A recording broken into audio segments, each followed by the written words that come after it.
pensábamos después de casi 45 años de existencia del círculo que ya lo habíamos hecho prácticamente todo.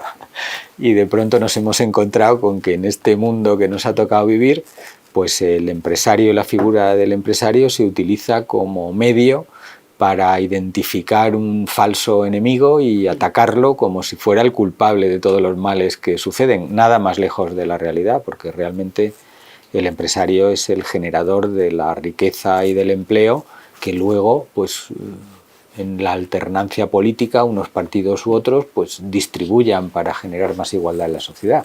Pero para repartir la riqueza primero hay que generarla, y nosotros defendemos la figura del empresario como la figura que genera riqueza y empleo en este país, que es lo que más necesita.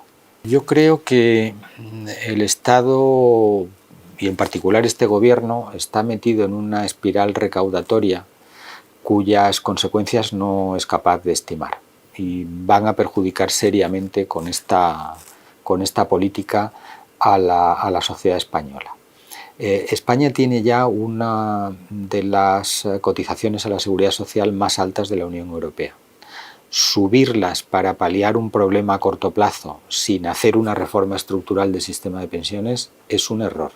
Yo creo que estamos en este momento desarrollando una política electoralista de ayuda a colectivos basándose en el tamaño del colectivo y su potencial de voto, y no realmente en las necesidades de la economía española. Y voy a poner un ejemplo.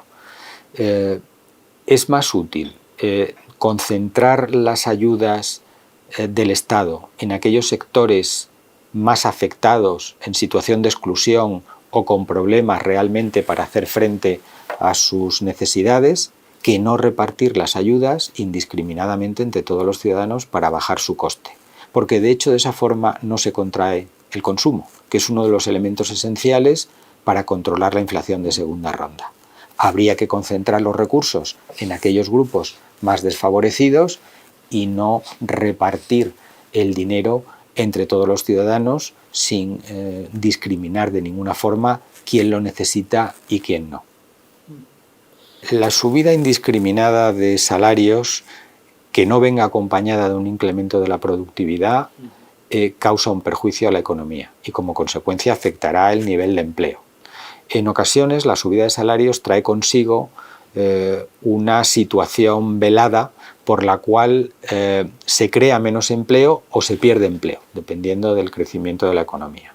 Nosotros lo que pedimos es moderación salarial, es decir, que las empresas suban los salarios todo lo que deseen, siempre y cuando haya una correlación entre la subida de salarios y el aumento de la productividad, y que en el resto de los casos sean prudentes. Y ese pacto de rentas que se pide en este momento desde el gobierno y otros partidos políticos es muy difícil cuando es el propio gobierno el que no hace gala de esa prudencia y de esa mesura en las subidas salariales. Y como consecuencia es muy difícil pedirle a los demás que asuman los sacrificios que uno no está dispuesto a asumir, cuando además es precisamente el empresario el que está asumiendo la mayor parte del coste de esta crisis, en la medida en que ve incrementados los precios de la energía, los precios de las materias primas, tiene que asumir las subidas salariales que haya pactado en sus correspondientes convenios y sin embargo no puede transmitir a sus productos y servicios estos incrementos de precio. Con lo cual lo que estamos viendo es una reducción de los márgenes empresariales. Cuando se pide a los empresarios que asuman un sacrificio adicional, se les está pidiendo un sacrificio que ya están acometiendo. Y además, mientras tanto, se les descalifica diciendo que son ellos los culpables de esta inflación de segunda ronda, cuando realmente son los que están asumiendo más sacrificios. Creo que el gobierno está definiendo un entorno macro que no es realista. No solo no es realista, sino que puede ser irresponsable construir las cuentas públicas sobre un entorno macro que nadie cree.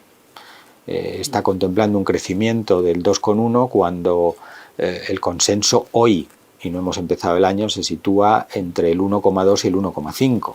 Y cada vez más son las instituciones que lo empiezan a situar entre el 0 y el 1. Luego lo que vemos es que las cuentas nacen con una presunción sobre el crecimiento de la economía española que no es realista. Y eso ya es preocupante, porque nos puede llevar a niveles de déficit mucho más altos. Y como el déficit lo tenemos que financiar inevitablemente con deuda, y además ha cambiado la política del Banco Central Europeo sobre la financiación de los estados soberanos, durante la pandemia fue el Banco Central Europeo quien compró todas las emisiones de deuda de los países, y eso ha dejado de hacerlo. Con lo cual, el Estado español, que necesita ir a los mercados para financiar ese déficit, que además es un déficit construido sobre bases poco realistas, puede encontrarse con que no encuentra la liquidez necesaria en los mercados, que los mercados no confían en la credibilidad de las cuentas públicas españolas. Yo tengo un absoluto respeto por las personas. La vicepresidenta me parece una persona profesionalmente muy competente, pero lo que observamos durante los últimos meses es que va perdiendo el contacto con la realidad, como miembro de un gobierno que está perdiendo el contacto con la realidad. Y eso nos parece preocupante.